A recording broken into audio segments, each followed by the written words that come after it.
All right, everybody, welcome back to the A Show. I am Justin Davis, and I am here with my homeboy, Meelz. What's popping? We're in the same time zone this week for this show. Listen, I'm glad we're on the same time zone, man. This makes everything very much smoother. You get the night feel that I get the night feel. Maybe there's some over wherever you're at, because there's sure as hell humidity where I'm at. Like, listen, it's about time we're on the same coast. We're getting closer and closer to being like together to actually do the show. Oh man, there are so there's so much humidity where I'm from, and I can't talk about where I'm at, why we're on the same time zone, but I can talk about it next week. And the fruits of the labor of this will be seen in weeks to come. So, moving on from that, before we even start, let's talk about A Show 50. Sure. So me and Meelz just talked about A Show 50. It's going to be a huge show. We have a bunch of guests lined up, really special guests, really like people that are really special to us, people that really like mean a lot to the show. And we don't do a lot of guests, so like when we finally call in those favors, it's a big deal, Big deal. Come on, and then don't leave us hanging too. How about that? So in the coming weeks, you might see a DM or a message from me or Meelz asking some of our closest friends and fans to be on the show. We want everybody to be a part of this A Show 50 thing. Just strap in for a long show in 3 weeks, because listen, you'll have more than enough that you need. Trust me. Yes, it is going to be an incredible episode. I'm excited just thinking about it. We have so much stuff coming out of that, and 2 weeks after that is our 1 year anniversary. 1 year. We're close. We're close to 1 year. 1 year of doing this. 1 year of the initial Under Siege. All the way up to now and everything in between. So very happy to be almost 1 year, just doing it straight. And we have a special, show for that as well. So the month of October is going to be very, very, very cool for the A Show and people who listen to the show. Just, once again, thank you everyone, for listening to our show for this long, and we're amassing such a huge fan base, and it's just happened so quickly. I never thought that it could. I never thought that it could, it could happen this way, but it's happening. And A Show 50, I'm mad because I can't say what it is, but we have so much exciting stuff coming up. We can't say shit about it. Pretty much, but it's coming. Just know that it's coming. But how was your week, Meelz? My week was cool. It's very, the lack of sun. I'm someone who really needs the sun, and the lack of sun out here in New York City has been kind of very draining, very whack. So yeah, that's been my week. It's been a very dreary week in New York. It's been a very gray, Seattle-esque, weathery kind of week in New York City. When I got to where I'm at right now, I said, boy, I miss this. I miss the rain. It's going to thunderstorm here tomorrow. I can't wait. Just stand outside and carry some buckets back for Los Angeles. Quite honestly, it will evaporate as soon as I put it down. It's going to evaporate. But yeah, let's get into No Holds Barred for the week. Huge show today. We're going to be talking about Hell in a Cell, of course. But before we talk about Hell in a Cell and everything that's going on with that show, let's talk about Chris Jericho. Are you ready for Chris Jericho saying that it's not fun to work for Vince McMahon right now? Did he actually say that? Yes, he was a guest on Sirius XM's Busted Open Radio. They asked him a question do you want to take more bookings through the because you remember he wasn't taking any bookings in the U.S. out of respect for Vince, and then he showed up at All In 2 weeks ago, and everyone was like, holy shit, what's going on there? So basically he's saying, there's a whole market for hardcore fans and casual fans who come see him outside of the WWE, and he's having the most fun, the most flexible, time of his career. And he said that in WWE, when you work there, you have to go with whatever it is that Vince wants to do. And he said, that's fine. But when you work for Vince, that's the way it is. And it's not fun to work for Vince right now. So you have these other ideas that you can explore. I just think that it's very funny timing for Chris Jericho. On one hand, I think this is a troll because he said he's done this before. Mm-hmm. He did this with the All In thing, saying he wasn't going to go. Then he did. So he could be doing this right now. He could show up in WWE, on Monday. You know, so like a lot of things with Chris Jericho, he's one of the best workers, like just working everybody in the biz. But on the other hand, it's like you waited 20, almost 30 years to finally shit on Vince, and you know, this is what you do. Like I just think the timing is really, really, really funny right now for that. So here's what I think. I don't think it's necessarily shitting on Vince. I think just in general, in terms of creative freedom, which Chris Jericho is a strong proponent of, and for the last like year or so, especially since he's, you know, actually for probably the last close to 7 years that he's been out of his like full-time contract, he's really kind of been doing what he wants. You know, he's written books, which under the WWE banner, you can write it in this sort of tight-knit, you know, very controlled way. He's done rock concerts. He's able to make his own bookings. He's able to travel around the world and have these once-in-a-lifetime matches. He's even able to have his own kind of cruise. Yeah. So it's kind of like, I think he's more worried about it's not fun in regards to the lack of freedom that you have and just the lack of being able to kind of do what you want, make your own name and travel the globe and be able to do that. I guess for instance, I'm not going to say, you know, Impact Wrestling is more fun, but with Impact Wrestling, you kind of get that freedom. You kind of get, because of, you know, the circumstances the company is under, you get that freedom to kind of go around the globe and make your name outside of the company and all that other stuff. Or in WWE, you're kind of just like in the, you know, WWE machine. And yes, there is fun with it. Yes, there are these once in a lifetime opportunities where Hideo Itami goes to Noah or Velveteen Dream goes, you know, back to right. And one of those, but really even that is kind of like controlled in a way. It is controlled. I think it's just really kind of like odd for him to say that as he holds a title in New Japan that he has not defended once. Mm-hmm. And he's held that title since the springtime and he hasn't even been back. And, you know, it's cool to, you know, to have his flexibility. I'm fine with Jericho in the indies. I'm cool with that, mm-hmm. that version of him. I just think that saying it's not fun and, you know, he is once again perpetrating a internet trope, which right. Which I think is very dangerous to do. I agree. Like, don't further that trope because there's already a misconception there. And it's like, for just as many people that say that they don't like working there, you could probably find about 5 to more than a dozen people at WWE that say that they do like working there. So it's like, you can't really speak for everybody in that sense. This is true. And if it's just him saying that because Vince didn't want to promote his fucking cruise, then I think that's extra petty. I think it's also, when you get to a certain age, you kind of just like also, you know, stop giving a damn about what people think, i.e. like Paul McCartney. Yeah. And kind of just saying whatever you want. You know, so, I wonder how many people are doing what they were doing in the WWE locker room. So I think it's also that, like, he's got to the point where he's just like, listen, I'll say what I want. And, you know, there's nothing, his career is already made. It's not like he's doing anything that's detrimental to his career. I think he's Chris Jericho, whether he says this or not.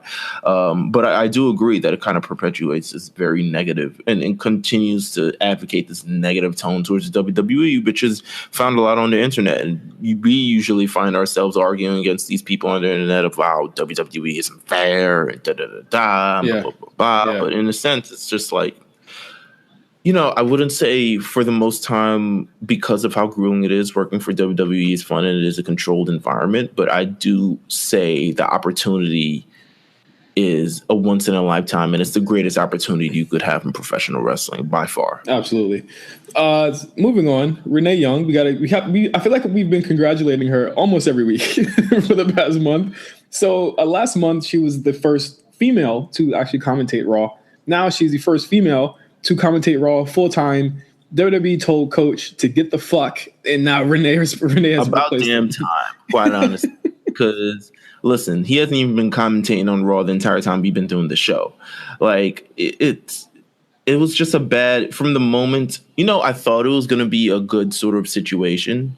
Yeah, I think a lot of people did. A lot of people were just like, "Oh, Coach, he's familiar to the table." I don't remember Coach being terrible on commentary.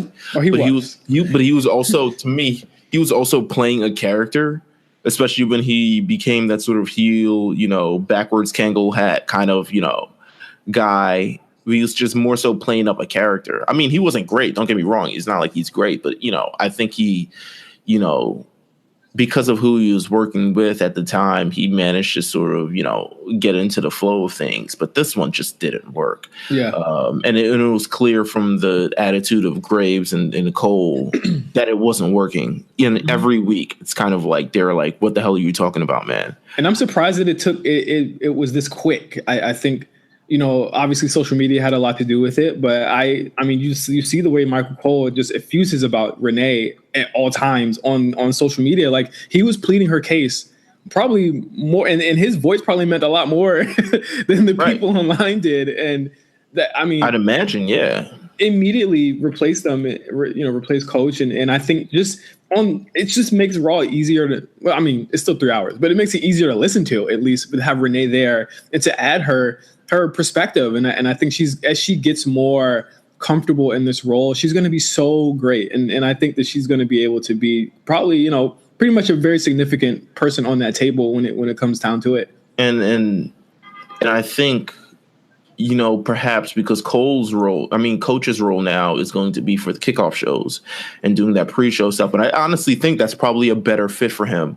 considering his past and what he's done on ESPN and what he's done calling those sort of games and sort of, going back over that history. I honestly think, I remember there was that Saturday night show on WWE that he used to host with like Trish, and then they changed it to Terry, and then they like changed it to Raven. Yeah. I forgot what it was called. Velocity? No. Shotgun Saturday Night? No, it wasn't Shotgun Saturday Night. It was that one where the first episode HBK finally admitted that he actually was part of screwing Brett. Shotgun Saturday Night? No, it wasn't. It wasn't Shotgun Saturday Night. It was like Access or like. Let me turn that off. Turn your fucking shit off. Yeah. It was some show, but either way, I think he's great in that sort of capacity, and maybe this could help. I don't necessarily see it. I'm sure Cole at some point. I'm sure Coach at some point sees it as I kind of get what it is. It wasn't working. We try to figure it out, but he might embrace this role, or he might, be on his way out. Do you see a Charlie Caruso or a Kayla Braxton eventually making their way to a SmackDown or, anything like that? They haven't shown they haven't sort of shown the, what do you mean, SmackDown announced team? The announced team. I think the announced team of SmackDown is more than fine, unless they decided, hey, we don't want Corey Graves calling 2 shows anymore, because I feel like he's such a very strong presence on both announced teams. They may not want him to call both shows anymore, which I would completely understand. I don't know if I could see Charlie yet in that sort of capacity, because I don't think her voice is suited for commentary. Charlie, step it up, get to that level. But maybe she doesn't want to do that. Maybe she, she's kind of, I think I'm more into her now than I was like 2 years ago when she first showed up. Right. Like, because I thought she was a robot, but but yeah, I think she's fine. Listen, I don't know where the well comes of commentators down the line, because we were having this discussion in the chat of like, who's next after Cole? Like, Cole, this is like his 20th year on commentary right now. Like, he was on the first episode of SmackDown. We're about to have SmackDown 1000 next month, and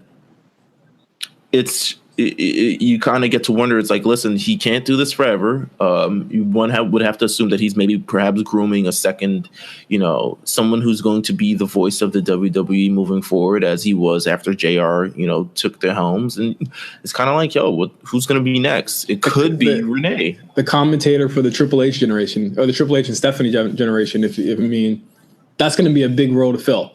Yeah. Well, we could possibly see that in the next decade or so. So I'm with you on that. Like, really interested to see who is going to come after Cole, and if Cole feels as though he could do it a little bit longer and kind of slide into the JR role, where JR kind of became secondary after a while, and he let kind of like the other guys kind of get ahead of him. Next up on the agenda, I don't think we should spend a lot of time on it, but it's kind of blowing up right now. Eva Marie, former WWE women's wrestler. She's on her MAGA shit. She's not. I don't think she's gonna come to Evolution after this. Oh no. Sorry, man. So her husband, Jonathan, I believe his name is. Yes. And her, they have a podcast coming now. Apparently, the worst character on Total Divas by far. The worst, the biggest douche. He looks like a fucking asshole. He 100%. Like you can look at him, he's like, God, what the hell? Like you look at him and you're like, yeah, I definitely see him being upset at people kneeling for the flag. Right. So, I mean, and rightfully so, he is upset at people kneeling for the flag. And in a recent vlog that they put, I didn't even know they had vlogs at all, but they talk about the Colin Kaepernick situation, the Nike situation, and Donald Trump. And Eva Marie, she pretty much says everything that you could to basically lead you to the belief that she actually did vote for Donald Trump. And not only that, they go on for about 30 minutes about why it's bad to protest in the way that Colin Kaepernick did. They make sure to say, like, we're not upset at him for doing this, but we would have never done that. And I just say, who gives a fuck what you would have done? I 100% agree on the who gives a fuck sort of plane. Listen, first of all, I don't like the guy. I never liked the guy. I never liked him on Total Divas. I think he looks like a douche, 100%. Like the guy, to me, he's one of the main proponents on why Eva Marie is no longer working in WWE, and one of the examples of how a spouse could potentially, sort of really take the helms on someone's career, and maybe, I think personally, because he's not really successful at his own or wasn't as successful as Eva Marie in terms of the spotlight. But to all of this is just like, why would you even, what's the point? I think the point was to shake up the internet. I 100% think. I think this was all, everyone's talking about it now. Everyone has a stance on it. Let's just do it. And I don't know why he has a British accent now. But I mean, because WWE ain't calling. No, they're not. They're not. And quite frankly, I don't even know. Like, I would shoot, man. Like, I wouldn't call. And I'm sure she doesn't want to go back. She's trying to be one of those, people who are just like transcend the world of professional wrestling. But I don't even think you were in it that long to transcend it. You know what I'm saying? I think she tried a lot of different. I hate to be like dragging her, so to speak. But it's like, I don't know where it came from. I mean, you're free to say whatever you want and to express your feelings in any way, but I think that will definitely alienate a lot of people that are probably fans of hers, especially because she is a woman of color. As much as like people really don't kind of, even if she doesn't identify, I think she does identify with that. But it's like even as a woman of color, it's like it's kind of a slippery slope where it's like, hey, you're going to speak about this and you're going to say all of this stuff, and it's like 90% of people that look like you do not agree. So I do feel like this was to kind of gain favor with at least somebody that did agree with that type of shit. And so people like us could probably end up talking about her, and we're not changing the dial on like, oh god, everyone's talking about Eva Marie now, but in the sense of just like, this is clearly a stunt in my opinion for just to have a conversation about her, because no one has really talked about Eva Marie in a long time. And I wouldn't like to drag her because I was a Eva Marie fan. Towards the end of her run, I was just like, okay, she's making a strong attempt. But I can't agree with any of the bullshit that she was saying. Yeah. So up your ass, Eva Marie. We'll see you in the next straight to DVD movie. Next up, speaking of people that are out of the WWE, there's a lot of news from people that are not in the WWE right now. CM Punk went on Ariel Helwani's show earlier this week, or last week, or late last week, sorry, and said a lot of they brought up the wrestling question, of course. He mentioned that the offer on All In, there wasn't really an offer on the table, and that he couldn't have done it anyway because he had to be on set. But he also said, on set for what? On set? Oh my god! On set as his new job as a production assistant. Like, what is he on set for? What is he doing? Is he filming something? Yeah, I don't know what it was. He didn't say what it was, but he did say that he was thinking about fighting again in UFC. Oh, well, yeah, whatever. We'll see if Dana lets you do that. And he also Dana said, will definitely not let him fight again. I think he's lost way too much. I wouldn't say money, but a lot of respect, 100%. And he also said that when the wrestling question came up again, he said, "There's nothing that interests me in wrestling," and that's your quote. So that's our quote. CM Punk's not interested in wrestling. As I imagine he would, or at least I would imagine he would say. Do I think he's interested in wrestling for real? Probably not. I really don't. I really think he's just like, yo, please leave me alone. I think he's one of those very stubborn people who doesn't want to be bothered about this thing. And especially this is his sort of way to deflect all of those answers, because I'm sure everyone would love his opinion on what's happened on the current product and what's happened in the current space. Oh, absolutely. But I mean, he sure does love going to pro wrestling tees for autograph signing, just because he doesn't care, right? I think he's. I don't think he cares about professional wrestling anymore, and I think it'll be a long time before we see him back in the WWE. Or any public or promotion for that matter. Yeah, I really don't know what he plans to do with his life, quite honestly. But yeah, I'm not surprised. Did you watch the Mae Young Classic last week? I did watch the Mae Young Classic. What a show. That was a really good first episode. That one episode to me was better than at least half of last year's. I think the talent, I think me and you can agree. I think you and I can agree. Like the talent is like, not to say that they were bad last year. I think maybe a lot of them had a bunch of like nerves and they might have been a little bit nervous. Like it didn't really pick up to the semis. Yeah. But this one for like a first round, like it was really, really good. And I think besides like one botch in one match, every match I think I stayed at around 3 stars for. I have to find the results from last week, but man, that was an incredible show. Like it was really like, all right, so I think I found it now. So we had Zatara versus Tegan Knox. I thought that was fantastic. But I mean, knowing what I hate to say this, but like knowing what happens to Tegan in a couple weeks. Especially after coming back from a torn ACL and having that sort of story, and I can finally do it again, and then kind of figuring out what happens. Yeah, I wonder how they're going to cut that specific match when it happens in around 5 weeks. I think that's going to be really interesting to see how they do that. Then we had MJ Jenkins versus Rhea Ripley. Big fan of MJ Jenkins, and Me too. I really like Rhea Ripley. I think it's been a year. She's way better than she was. Like her complete overhaul and revamp has been really successful. I think it looks good on her. I really like it. She looks like the Triple H lady. For sure. Damn. And I mean, they've already spoiled this, but she is the NXT UK champion also. So. Oh my God. Vanessa Craven versus Lacey Lane. Now, this was one of the matches where I actually have seen one of the people in the match before I've actually seen the show.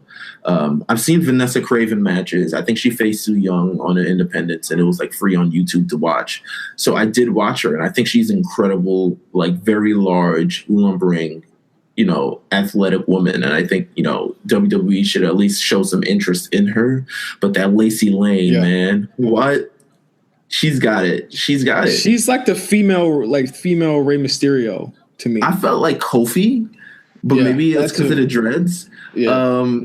But man, she was incredible. Like there was that one botch. Yeah, there was that one botch I was talking about. Where she did the springboards, fell, bounced back up, fell again, and then really fell. But that match was incredible, and I did not expect the ending of that match because I really thought Vanessa Craven was going to win. But man, Lacey Lane, and she's signed by the WWE, which is she's in NXT, which is just something else to look forward to on that roster. And then so many women on that roster, man. And then the main event of Killer Kelly versus Meiko Satomura. Oh my God, fire! Listen, they're like.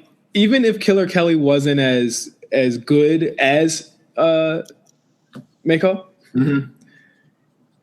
she made her look like she was on her level. Oh my God, that auntie brought it, man. Yeah, like she's good. She's good, and she was so crisp. She's so crisp, man. Like, oh my God, that handspring into like the double like knees into the back of the head. I was just like, this is incredible. This is amazing. I really fucking liked it. I really love that match. I think, man, I want her to stay. Like that's the only that's one of the last WCW people that has never wrestled in WWE or has finally wrestled in WWE. She should stay. Eat it, Sting. She should stay. Fuck you, Stink. Fuck you, Stink. Oh my gosh. That was the first episode of the Mae Young Classic. Do you want to move on to the go home shows of Raw and SmackDown really quick? Yeah, let's do that. Let's just grade them as go home shows. I think they were both solid. Honestly. I think SmackDown a little over. Raw SmackDown a little over, but I don't think neither show was a great event to sell me on the pay-per-view, quite honestly. I mean, I'd say if there was any major storyline from Raw that really sold me on the pay-per-view, it was probably the Drew McIntyre, Dolph Ziggler versus the Shield sort of thing that's going on, because I think it's going to be an amazing tag team match. Oh, it's going to be great. I think they're on another level right now. This is probably going to be Dean's maybe his longest match so far. Probably on Sunday. It's really his first match back with this, not like a squash. Right. And I'm really interested in the tag match, so it's kind of like, but I don't think he's the master of the hot tag, and we know this. Yeah, easily. Few notes, man. Kevin Owens gets a reboot again. So that's cool. I'm cool with psychotic Kevin Owens being back. I think he needed to be back a lot sooner than this. I'm all for it, and I think that, I mean, just leading into the next thing I wanted to talk about, to me, the best storyline or the most interesting storyline to me was Lio Rush showing up on Raw and aligning with Bobby Lashley. Hey, Bobby. Yeah, it's me. It's the man of the hour. Wait a second. What's all that noise in the background? Are you at the gym? You at the gym? Still again? Okay, still getting in those low weights, high reps. Low weights, high reps. Oh wait, high reps this time. Bobby, my man. Bobby Lashley. He's either going to make $1 million off of that voice, or we might never see him again and just remember him as low weights, high reps. Low weights, high reps. He's killing it. He's really killing it. Like, not just on WWE, but like his Twitter videos have been hilarious. He called Noam Dar Mr. Ham Sandwich. I saw that video earlier today. It's just follow him on Twitter. He's from where he was at when he first signed, and everyone thought he was this troublemaker because of that one situation. And now he's earned his spot more than some. Yeah. And just to see him on Monday Night Raw and potentially, being in the corner of Lashley, I think this is what Lashley needs. I don't know if they're going to go in the direction of like Lashley's a face or Lashley's a heel, but whatever direction it's going, it's much better than where the hell he was before. Talking about his like three sisters with Renee Young. Yeah. It's much better. Like a ton Bobby better. Lashley. I just want to do Leo's voice. Oh my God. I know, low weights, high reps. How do you feel about this? Is the third week we have of the Bellas. Bellas are active competitors on Monday nights again. Do you feel like this is long term, short term? They're coming at it like they're like legends of the squared circle. Like the Bellas are back, 10 years later, Legends of the Squared Circle. Here's my thing. Like, I don't know if it's really helping ratings. I don't know if people really see them like that. I think people are kind of bellaed out. They see them literally at least 3 times a week now. Even when they're not wrestling them. Yeah. You see them a lot. And I don't think it really helps. I don't think people see them as that. I'm just going to be honest.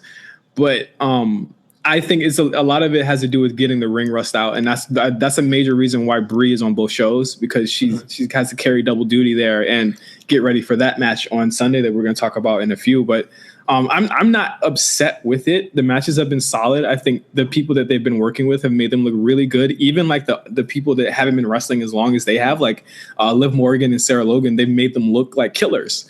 Right. And so it's worked for me. I think, again, we're also waiting for the eventual Evolution match that's going to be set up for both of the women. So I'll wait and see. I would say wait and see till after Hell in a Cell how they handle those two. I think, quite honestly, they should potentially give Nikki a real barn burner of a match. I think you put her in the ring against the Sasha Banks and see what goes on. or, you know, put her in the ring against, you know, Alexa Bliss, even though I think she would probably beat the hell out of Alexa Bliss just because they appreciate Nikki Bella more than Alexa Bliss. But I think we just give her a high-profile match, at least in the interim. She seems to be going for a long time. This is going to go past Evolution because they're wrestling on the Super Showdown. Show. Mm-hmm. Yeah, they're wrestling on Super Showdown. So, you know, it looks like for the foreseeable future, it's going to be Bella's back on Raw. I'm cool with it. I'm cool with it. Was that it for Raw? I think Raw was. Yeah, I mean, we had Mick Foley. We had Triple H. Screaming. You know what?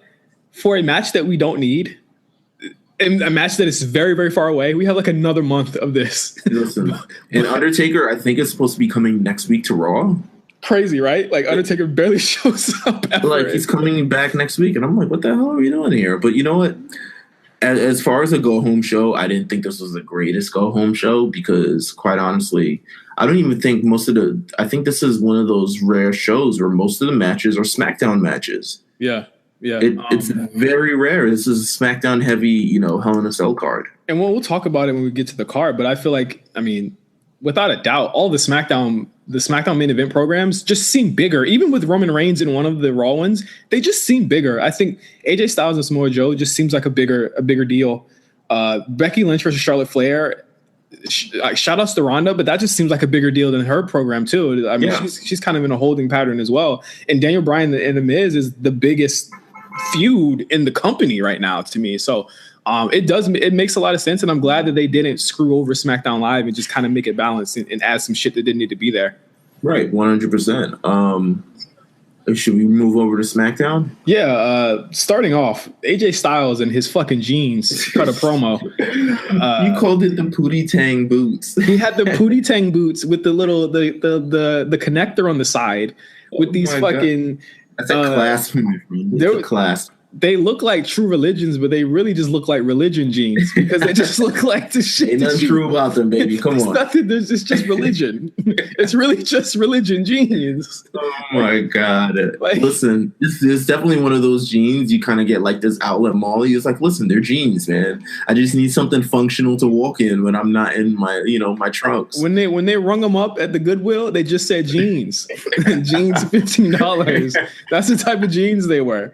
But all jokes aside, I really like this storyline in general, and I think AJ's side this week was really, really good. It was an empty arena promo. Mm-hmm. I think one of AJ's best face promos, I think, since he's turned. And go ahead. Go ahead. No, I was just saying, I find it so interesting that they managed to keep this feud very interesting and very fresh, but they've also managed to keep both of them out of the ring. Yeah. Which is something that when you expect an AJ Styles Samoa Joe match, you're expecting at least 4 to 5 stars on the scale.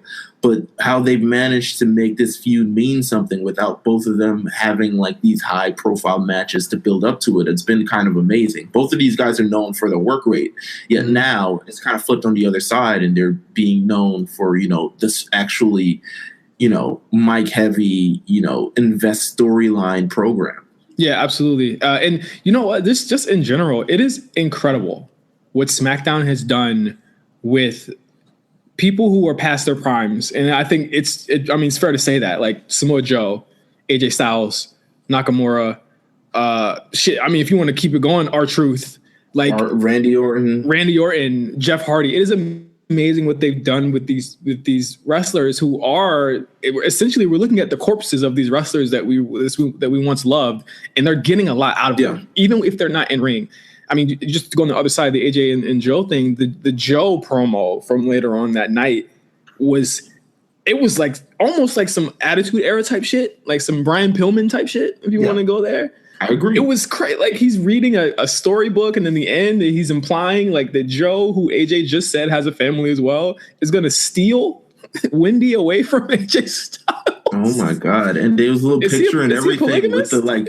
There's a picture with the championship and like his wife and kids, and I was just like, "Who illustrated this dark sense?" What sick fiend made this story? Oh my God! I just thought it was strong, and I think just from the top, like of the top three programs on the show, Charlotte and Sonya Deville. Can we talk about Charlotte? Let's talk about her for a quick second. Or do you want to talk about her when we talk about predictions? We can talk about the actual match itself, but I know you want to talk about just her in-ring presence in this match versus Sonya Deville. Yeah, I'm worried. I'm not. I'm worried.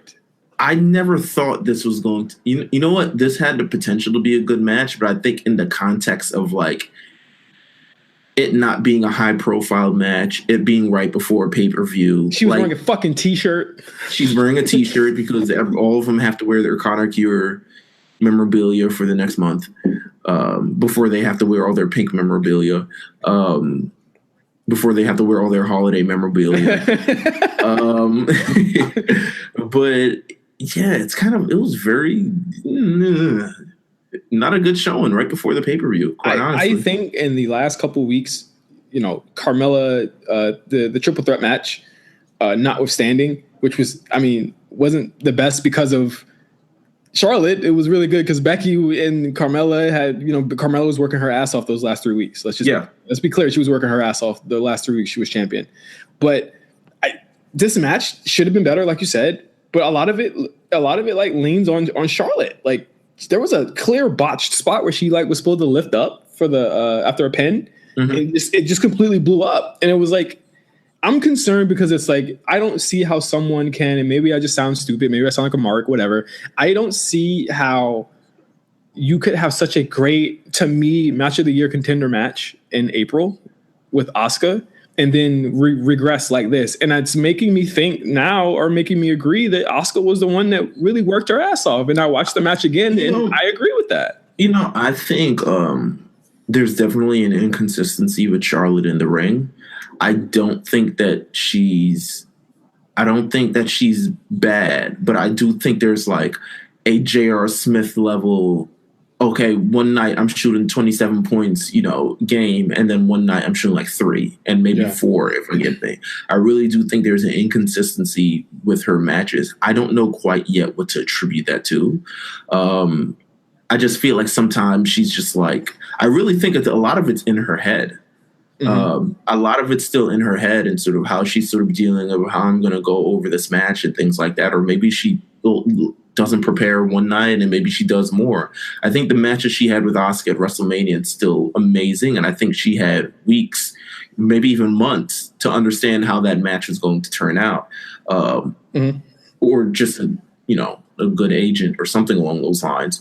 But I think, there's just, I think she's had an on and off couple months. I think she has a lot of bad matches and a lot of good matches. I think it's more so the inconsistency is kind of like startling. Very startling. But she, after she won the match, of course, Becky shows up out of the crowd, beats her up. Very original way to do that. They don't do that type of thing a lot. And that's one thing that I can say about SmackDown. They do stuff that's outside the box. And I really like that beatdown. We're getting Carmella as a face now. Yeah, I mean, the decaramelization, you called it. Listen, I think I'm interested in how the crowd will respond. They seem to... They haven't gone full, like, we're full face. She just kind of seems like a person who doesn't like Zelina Vega or doesn't like Maurice. I don't think they've done, like, a full-fledged turn. But I think the way they're doing it is actually I think it's really, really good. In terms of just building up this shade of gray thing enough where she becomes like this likable jerk, and then we make her a face. Yeah. I think, again, like I said last week, pairing her with R-Truth, you can't go wrong there. No, you can't. He's evergreen comedy and content and everything. The man, he's incredible, actually. And that match with Almas was good too. Really, really, really good. Again, Almas, it's been reported that Vince is very high on Almas. I can cooperate and concur with that report, and I think that even rumors that Vince is so high on Almas that he's just going to win the Royal Rumble next year. I haven't heard that, but I've read that. I think that people got to chill out with shit like that. I think it's very those types of reports can hurt you.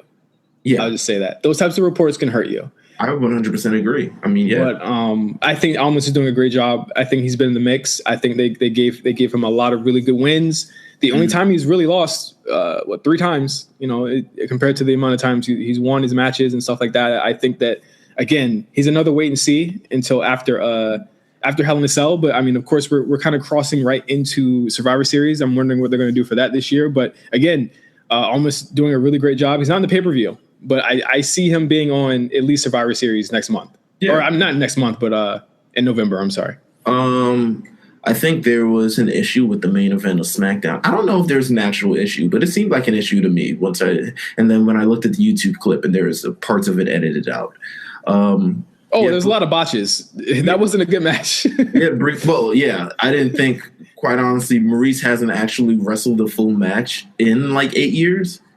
And nor do I think she's in the state to be consistently wrestling. So I don't really think she's bothered. She's all character. So she doesn't really, I don't expect a super work rate match. And Brie Bella is just like, she's like, unspectacular to me. Yeah. But I think just the way that show ended, because there was a lot of back and forth where Daniel Bryan and Brie got the upper hand, and then I think they switched it to Miz and Maurice, and I thought that's how it was going to end the show. And then Brie and Daniel Bryan came back, and I was like, what is going on here? I just felt like the match ended too early. Yeah. And they realized they had more time than they previously anticipated. Hold on, the Purge is they're not ready to queue up the Purge. They're like, all right, when are the credits rolling up? And he's like, you got 3 more minutes. 3 more minutes. Whoa, shit.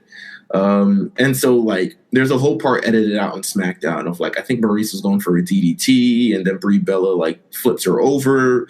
They edited that part out. Like it was kind of it was all over the place. But you know what? It was a hot end of the SmackDown. I think people generally love this program. Yeah, it's a really good show. I thought it was a really good, solid go home. And that leads us into, were there any pre-show matches announced for this pay-per-view? No, right? No, but I imagine Naomi and Asuka versus the Iconics. That'll work. And maybe a Bobby Roode, Chad Gable tag team match or something. Please, God, no. You notice we didn't even mention that shit. So yes, let's get into Hell in a Cell. First match on the agenda. The New Day versus Rusev and English. This was a match that was actually made on SmackDown. The Rusev and English beat the Bar in the finals of that little mini tournament they had over the last 3 weeks. This is for the SmackDown tag titles, which the New Day have held for like maybe under a month, no, a little bit under a month at this point. It's been like literally like 2 weeks.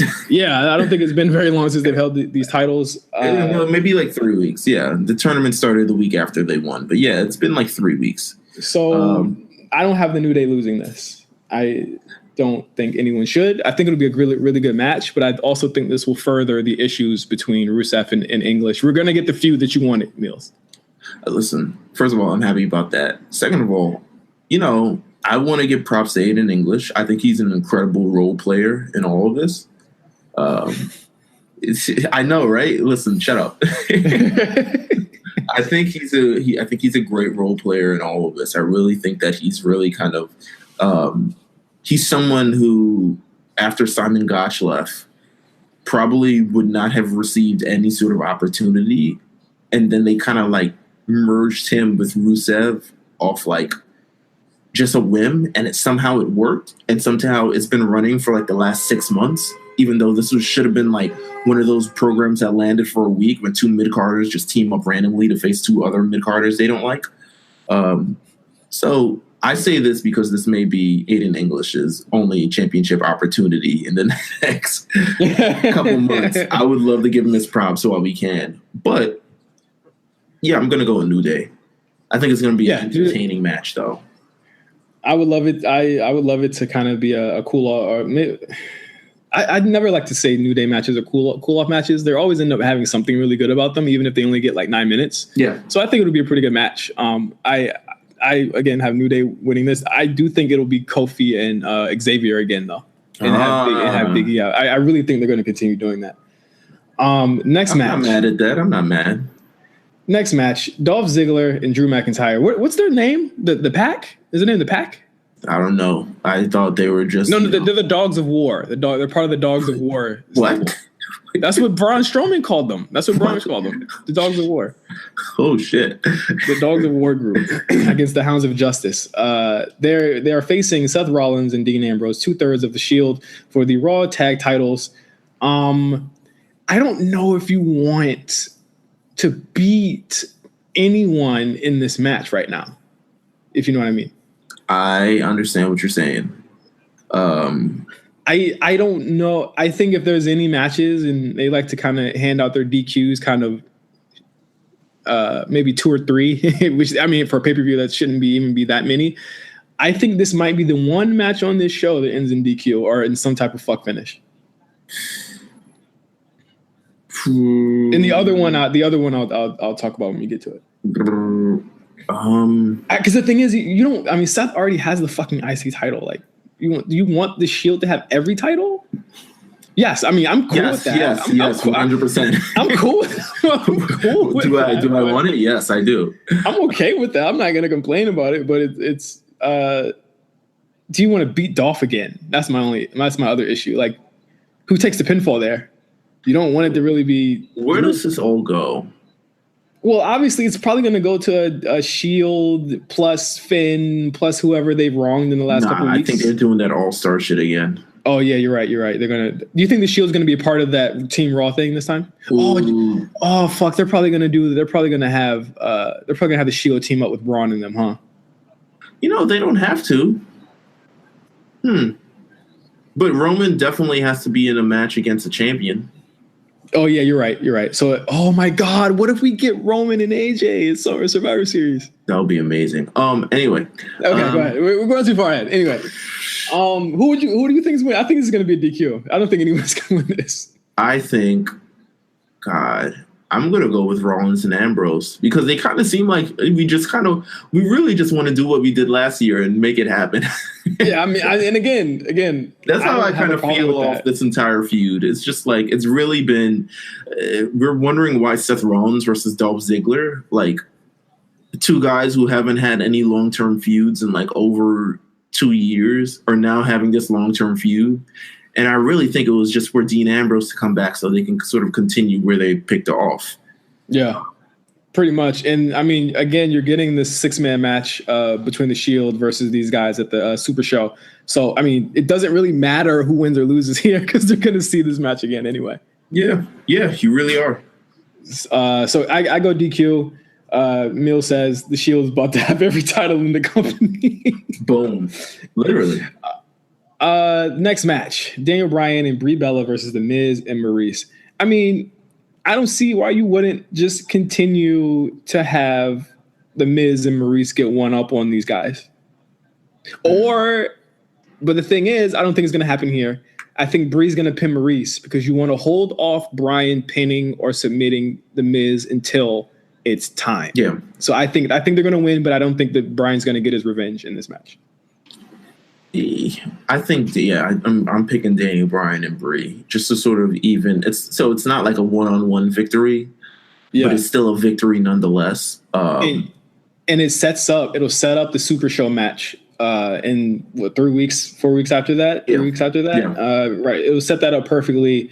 And I guess we'll get to that when we talk about it. Where I do think that I think the Miz is going to win that too because that's going to be for the number 1 contender for the WWE title at that show. Yeah, I'm going to go with Daniel Bryan versus Brie, man. Ooh. I mean, Daniel Bryan and Brie. That's a great match, by the way. It is. Man. It is. It definitely is. Next match. This is gonna be our first Hell in a Cell match. There are only 2 on this show. Thank God. Sometimes they had 3, and I was just like, what?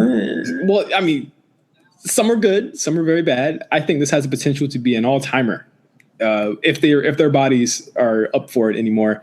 Jeff Hardy versus Randy Orton, Hell in a Cell. Jeff Hardy's first Hell in a Cell appearance. What say you, Meelz? What do you think? I'm gonna go with Randy Orton. I think Randy Orton is probably going to do something very destructive to Jeff Hardy, or Jeff Hardy is going to do some stupid shit and cost himself the match. I think that's usually kind of how, when they don't really want Jeff Hardy to really lose because he's so popular, they kind of just have him do stupid, reckless shit, and then he loses the match that way. So it's kind of like his own fault. 100%. Because he's so extreme and reckless and blah, So I agree. I think Randy's going to win this match because I do think that Jeff is on his way out for the indefinitely, at least. What is he going to swanton off of to basically say my career is done here? God, I really hope. I don't want to. Me too. I don't want to see it. I don't think it's necessary. I don't think. I understand they'll probably pad it out crazy like they did for Kevin Owens a couple months ago. You have airbags in that announce table. I'll tell you. Yeah, but even with that, Kevin still almost missed it. They had that weird platform thing on Raw last week when Roman and Braun went through the stage and it looked like they fell through a mattress. Like, I was like, what the fuck is that? But for one, that spot, the side of the cage spot to the announce table spot, that's so overdone. Yeah. I don't think it proves anything for a 40-year-old Jeff Hardy. I don't think that, I think to me a better spot would be if he got RKO'd off the top or something like that. Not off the top of the cage, but off the top. Oh, God, what do you think? This is like SmackDown? Shut your mouth. I think a bigger spot, a bigger spot, maybe on the side of the cage or something like that. Maybe just not such a, I just don't do it. I know he's probably going to do it though. I don't want to see it. Randy Orton's got to do something. I feel like handcuffs are going to get involved in this match. I think the ear hole is going to get fucked with. I think everything is going to come back in this match. I think this is going to be one of those if they could do blood, they probably would, but they won't. And we don't need the blood. Nah. They might keep it in the ring. I feel like they might keep it in the ring. I think Jeff barely does the swanton as itself. Apparently he's not doing it on house shows. He's really just doing it on TV. Yeah. So I don't know if he's going to dive off the top. I really hope that he doesn't. We're going to pray. We don't, the winner doesn't matter. No. Them not diving off the top of the cage, that matters. That 100% matters. Yes. I hope it doesn't happen. Next match, Charlotte Flair versus Becky Lynch. Now, this is a match that a lot of people will be looking at. It is a lot of hype will be around. I think this could potentially be a turning point for Charlotte as well in ring. I don't think there's going to be a definitive winner in this match. I think, God, they're doing this match in 3 weeks after. Also, they're doing it again. I really kind of want Becky to win. I do too, but I'm trying to think of a scenario where Becky wins. I mean, they could just honestly let Becky win. I feel like they should. I just don't think they're going to do it. This is my one, I'm usually optimistic about these things. This is my one time I'm not optimistic about them doing it. And I might get mad if they don't do it, even though I know it's not going to happen. I feel it's not going to happen. I think this is their opportunity. If they really want Becky Lynch as a heel, this is the match to sort of say, all right, we're doing this and this is how we're going. But they don't, Meelz. I feel like some chicanery with the referee and she gets a surprise win. I think that's how it should go. But I think Charlotte winning, I don't see Charlotte actually winning the match, like a definitive win. Yeah. Because that would probably be the worst thing to happen for her. But then you don't want to see Becky lose with her foot under the fucking ropes or something like that. Like what they tried to do with Brock and Roman earlier this year. But I could see that happening actually. That will kill Charlotte even more. That will be we're right back in Roman territory here with Charlotte this time, with a woman this time. Just bullshit wins. She doesn't earn, and bullshit storylines that just make her look like a complete asshole. I think it's either you shit or get off the pot here. And I think that they kind of got cold feet with her heel turn there, and then they turned it around. And now it's okay, well, are you going to give her the belt this time? And if that's the case, it's you kind of run the risk of having Charlotte be a transitional champion. And it's what was the three-way for? But it was obviously for a storyline. But it's I say have her win it in Australia, and then have Becky go against Ronda in Survivor Series. Maybe Charlotte spears Becky off the stage or something. or actually, you know what? There's actually one more pay-per-view before that. There's Evolution before that. There's Evolution, yeah. Maybe Charlotte spears Becky off the stage. Something wild. Something crazy is going to happen. I don't think there's going to be a finish here. I think I would be fine with no finish here if they gave us a finish in Australia and then they gave us the rubber match in at Evolution and have Becky win it and then have her go on to Survivor Series to have a champion versus champion match. I'd be fine with that. Yeah. I just do something. That's my thing. Like, remember we were saying about Roman? Like, just do something with him. Just do something. Anyway, now, so what do we say? Do you say Becky's gonna win? God, you have no contest, right? No. I mean, yeah, no contest. I have like a DQ. Right? Yeah, I'll go with that too. I'll go with no definitive winner. Like those are the two DQs I have for this show. Yeah. Ronda Rousey versus Alexa Bliss. This is like a crapshoot. Like, come on, like. Ronda Rousey is going to win. Yeah, this is 100% Ronda. She might win in 2 minutes. I'm okay with that. I don't like how this feud's been going. It's boring. Yeah, give her something else. I really think, as much as people don't like the idea of it, I think the Bellas versus Ronda feud is going to be fucking fire. I think just the Alexa Bliss part. I'm a big proponent of Alexa Bliss, but I think people are ready for something else because it's kind of been the same shtick for literally 2 years. It's literally been 2 years since she's been doing her thing. I think people are ready for something different. Just someone brings something different. Have her move on to, you don't want to give her Sasha and Bailey again. I mean, Ember Moon's not doing anything. Ember Moon's really not doing anything. Like, have her do that and have Ember get the rub from, like, Alexa should be able to give Bliss people and Bella or something. I don't know, but like something else. I think people just. But then it's like, all right, so what are we doing after Alexa? You know, gotta feed Alexa. Whatever. What are we doing after Alexa? What does Ronda do after Alexa? She's got Nikki. I mean, like, in terms of just like someone that she hates defending the title. I mean, yeah, I guess maybe they'll go for the Bella turn. Nia can come back too. Nia Jax has been off TV. She could come back imminently as well. I think she's rehabbing an injury. But yeah, you know, Ronda Rousey's gonna win. It's written in the stars, so to speak. Yep. Next match for the WWE Championship: AJ Styles versus Samoa Joe. I love this feud. I love the way it's going. I would love to just play spoiler here and say just shake everything up and have Joe win here and then have AJ win it back in Australia. I don't see it happening at all, but I do think this will be a better match than last time, as long as they do not fucking start it with a collar and elbow tie up. Just fight. Fight, people. I think Joe and Styles. I think it'll be a better match, but you know what? I think it'll be around the same as last time. I don't think they had a bad match at SummerSlam. It was just, you know, it's 4 hours into SummerSlam, and I'm over it. But AJ, yeah, AJ's still in that game, isn't he? Yeah, he is. He's still in that game. Yep, he is. Listen, they could. I would love it for Samoa Joe to win, and then like on SmackDown, he comes out and furls an alternate cover where he's the champion. Like, oh, that'd be fire. That would be so good. Oh my god, they would have to probably have started making that by now. But, oh man, yeah. I think I'm gonna go AJ Styles.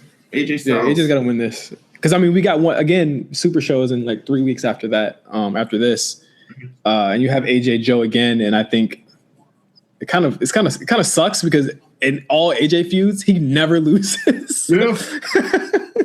Like it's always like 3-0s. Like maybe with Nakamura it was like 3-1. He's gonna lose at some point, right? Or 3-2. Who does he lose to? Shut up. He's gotta lose at some point. The day that this happens, oh my god, I don't want to reaching a year. I don't want to do an A show.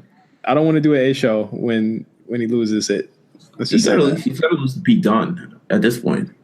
Pete Dunne. Oh wow. So kidding. you're not gonna go with I'm kidding. It's gonna be the Miz. What I'm not. I want whoever wants to be a guest on this show. If the Miz wins the WWE title, you can have my spot that week. You have it. Oh my god. You can have it. I don't want to do it that week. Main event time, Hell in a Cell match, Roman Reigns versus Braun Strowman for the Universal title. I expect a lot of shenanigans. In the cell. In the cell and outside the cell. I expect them to go outside. I expect them to do a lot of shit. I expect Rollins and Dean Ambrose to be in their regular gear in their tag match and then Shield gear in this match. They put the Shield suit on. They just Shield gear and they're like retconning upside the side of the cage. They come down like zip lines and shit, like some Tom Clancy ass shit. And yeah, I expect a lot of crap in this match. You know what? I think Roman and Braun are great opponents for one another. Yeah, it just always works. It always clicks. You always know what you're in for when it's those two. And I think, yeah, you already know who's winning this match. Braun's not winning this match. They have to get the Money in the Bank out somehow. It has to go. So pretty much, I don't think Roman's going to lose this title for a very, very long time. At least until before WrestleMania. At least. He ain't losing that shit. And that's fine. I'm fine with it. I'm trying to see a scenario where Braun wins. That would be the biggest shocker to me that they give Roman Reigns a month reign. Since Universal it wouldn't be that big of a shocker, but against Braun Strowman, it would be a shocker. Because they seem to like build Braun Strowman up to really get taken down. And usually it's by Roman. I'm going to go with Roman. Yeah, Roman Reigns. You got to go with Roman. There's no other choice. What are you talking about? There's Braun Strowman. No other choice. There's a Braun Strowman in this match. He's beaten him before. He's beaten him this year. Yeah, he beat him in the Elimination Chamber. Yeah. It was disgusting. That's still frustrating. That match still frustrates me. So Hell in a Cell. What do you think about the show, the card? You think it looks good? You think it's gonna be a good show? Are you excited? I think it's a solid card, very truncated card. It starts at 7, so I have to remember that.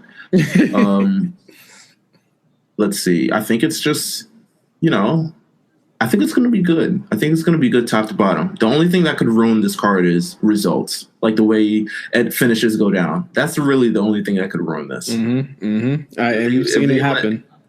If they let everything shake down how it's supposed to shake down, I don't think it'll be bad. But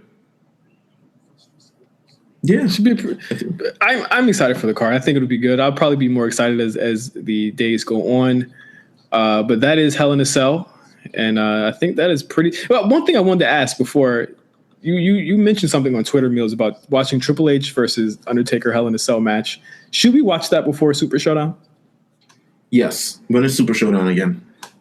Oh shit! It is on October the 6th.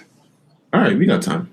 Yeah, I'll watch it 10 minutes a day, and by October 6th, I'll have watched the whole thing. So yes, we're announcing it now. The week of Super Showdown, we will be doing a live watch of Triple H versus The Undertaker, end of an era, Hell in a Cell at WrestleMania. So keep your fucking ears glued. It's on YouTube now, so. Oh, it is. Oh, easy. Oh, that's even better. Let's do it then. It's on YouTube now. That's why I picked it. I was like, oh, it's on YouTube. It's it's incredible. They uploaded it earlier this week when they were talking about Hell in a Cell matches and Triple H and Undertaker matches, and they're like, oh my god, yeah, totally.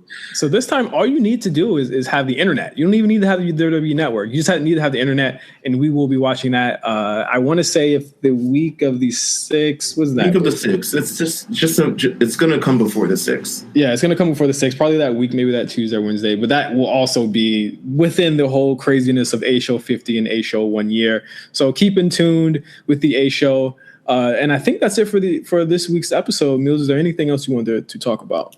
No. Yeah, not really. Nothing has been really popping on 205 Live for me. Nothing has been popping on NXT for me. So this week's a good episode. You got to make sure you watch this week's episode of NXT. Really good. There's a clue. I just finished watching it. There's a clue as to who Ono will be facing pretty soon in this episode. Okay. I'm not going to say it, but go watch it. It already aired. What the hell? Oh yeah, you're right. But if you haven't watched it, I mean, this should be a certain barefooted person will be coming soon. So for the A show, I am Justin for Meelz, and as always, you can follow us at RNC Radio Live or follow me directly at OGJohnny5 or Meelz at Meelz TV. We just had a new playlist come out today called Kings of R&B. Shout out to Manny for curating that huge playlist of all of the best, and I mean pretty much the kings of R&B, as the name says. He worked effortlessly and tirelessly on this list, and he made it seem effortlessly. My man just showed up and it just brought the heat. So had songs, and was ready with them. We also have a very special playlist for Party Next Door that's dropping this week. The Party Next Door collection. So I am in love with it. So make sure you share that and shout that out. But we also have, I'm very sad to say, the season finale of The Lookout. I'm very sad. I've listened to every single episode this season. So we have the season finale of The Lookout that came out this week. We're trying to figure out what we're gonna do in the interim before the super movie. So make sure you stay tuned for content. But if you can't, just tune in to all the episodes. I mean, at this point, we've gone over the Tournament of Power. If you're a Dragon Ball fan, we've gone over the Tournament of Power. We've gone over the Cell Saga. We've gone over the Boo Saga. So, and then we even had a little, episode for the super movie trailer, and just sort of threw all of our discussions about that out there. So just stay tuned. I mean, we'll keep everything in the loop. Yes. Whenever new news comes out, we'll pop back on. One programming note for this week: there will be no Perfect Play podcast because Huey is in Virginia in the midst of that huge tropical storm hurricane that is hitting. It's a hurricane, man. Well, my mom was like, it's possible it could be a tropical storm. My mom, I'm from Virginia also, so I have family out there. So, everybody that's in Virginia right now, and South Carolina, North Carolina, everywhere that's surrounding that, stay safe, please. And Perfect Play should be back next week if there is a Virginia to come to. That sounded very morbid and wrong. Maybe I should just stay safe, everybody. Just stay safe. Just stay safe. So no Perfect Play this week, but we will have more podcasts that we are announcing in the coming weeks. RSPN's coming back next week. RSPN's coming back next week, of course. We have a new podcast coming out really, really soon that we're going to announce probably next week. And then, of course, we have the A Show. We are nearing the 50th episode. I need everyone to get hyped and get in gear and get information more than anything, because we're going to be doing some really cool shit. So until then, I'm Justin for Meelz, signing off for the A Show. I'll see you guys next week. Happy Rusev Day.